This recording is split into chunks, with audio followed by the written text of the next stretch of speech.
大陆的那个全部迎头赶上了，而且有超越美国的趋势啊，有超越日本的趋势啊。那如果是这样的话，你台湾呢都是只是抄袭了，没有新创的产品出来了，你如何来扮演像台积电的那个领头羊的角色呢？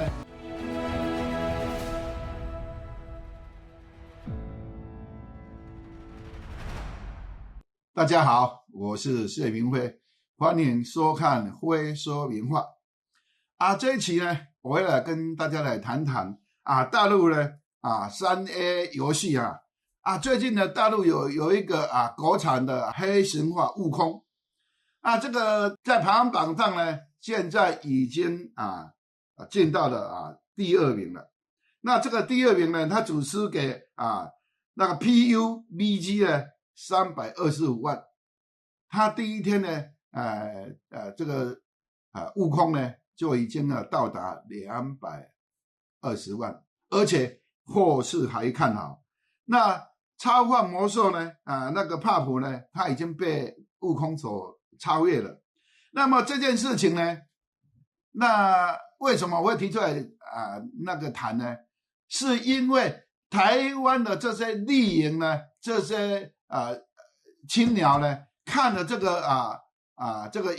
游戏了以后呢，就在台湾的网站上打成了一片。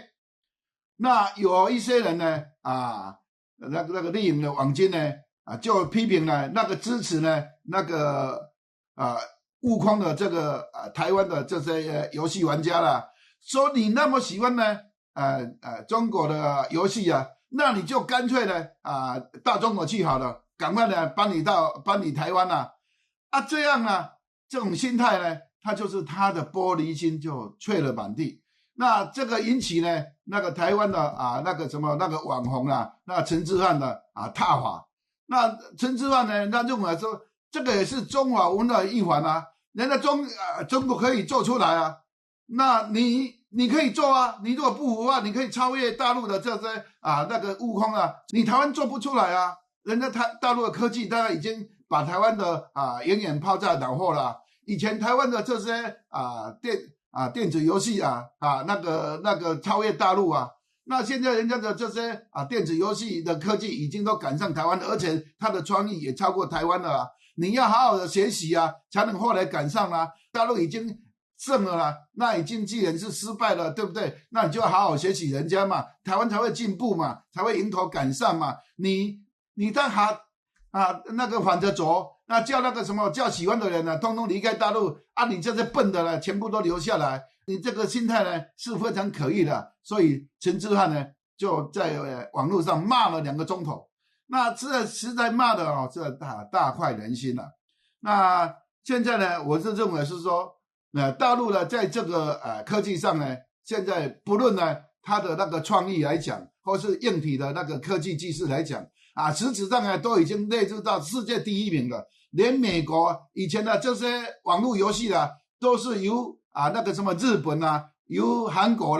由那个什么美国所主宰的。所以呢，所以年轻人呢只对美国呢认为说美国出版的那个什么日本出版的这些网络游戏呢才是高精尖那现在不是了，现在已经大陆的那个全部迎头赶上了，而且有超越美国的趋势有超越日本的趋势那如果是这样的话，你台湾呢都是只是抄袭了，没有新创的产品出来了，你如何来扮演像台积电的那个领头羊的角色呢？现在高科技产品的台湾引以为傲，只剩下台积电一家而已那你后继无人的话，那你台积电你还能还能吃多久呢？那个吃老本的那个什么台湾一定会倒嘛。那所以呢，大陆现在已经把科技呢列为它兴国的第一要务。所以呢，在美国那个什么打起科技战的时候，把华为孟晚舟扣留了1000天，那极尽的所能把华为要把它打下去。结果华为是越战越勇，现在呢它的那个什么 Pro 60还有 Pro 70都出来了，而且要大卖特卖。它的那个什么它的晶片呢也到5C 那个5奈米的7奈米的都已经要上市了。所以呢美国呢围堵中国科技呢已经那个大败仗了，出尽了骨头。它的一些大公司呢，那个晶片公司呢裁员，而且一裁都几万人。那造成了美国的失业率高涨，美国现在的经济呢，现在一片很萧条。虽然呢，他把全世界的资金都集中到美国那边去，但是这是要那个付账的嘞，那个要买单的呢。他的那个利率提到 1.5 他借款的35兆了，一年呢就可能高达2兆美金的那个什么那个利息呢。而美国的那个什么财政收入呢，一年呢才不够4-5兆啊